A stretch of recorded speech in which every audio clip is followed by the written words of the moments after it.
হিন্দুত্ববাদী সদস্যই গো হত্যা কৰি জালত পেলাবলৈ বিচাৰিছিল মুছলমান যুৱকক আৰু এতিয়া তেওঁলোকক আটক কৰা গো হত্যা কৰি মুছলমান যুৱকক ইয়াৰ বাবে জগৰীয়া কৰাৰ এক ব্লুপ্ৰিণ্ট চাৰিজনকৈ যুৱকে হিন্দুত্ববাদী সংগঠনৰ সদস্যই ৰচনা কৰে। গোমাংসক লৈ ৰাজনীতি কৰা বিজেপিয়ে তথা মুখ্যমন্ত্ৰী হিমন্ত বিশ্ব শৰ্মাই ন্যায়ালয়ৰ মজিয়াত ভালকৈ এচুকাটো পালে। শিয়ানে আগে গুড়ো আর তার গো তার মুড়ো লাভটা কিতা হইল 400 হিন্দু ছেলে গরু হত্যা করিয়া আর মুসলমানরা ফাঁসানিত লাগলা তাদের ধরা পড়ছে তারা এই কাজটা করছে। তো এইভাবে হিন্দু মানুষের মন্দিরও নিয়া গরুর মাংস তয়া মুসলমানদের উপরে দোষ যায়।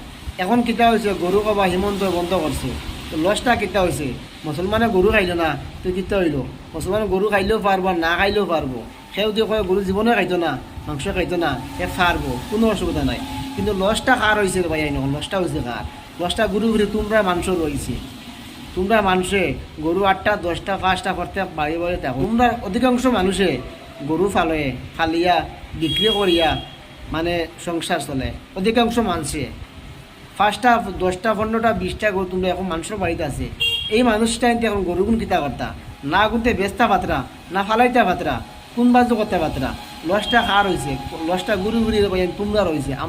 আমরা মুসলমান মানুষের কোনো লস হয়েছে না, বুঝছো নি?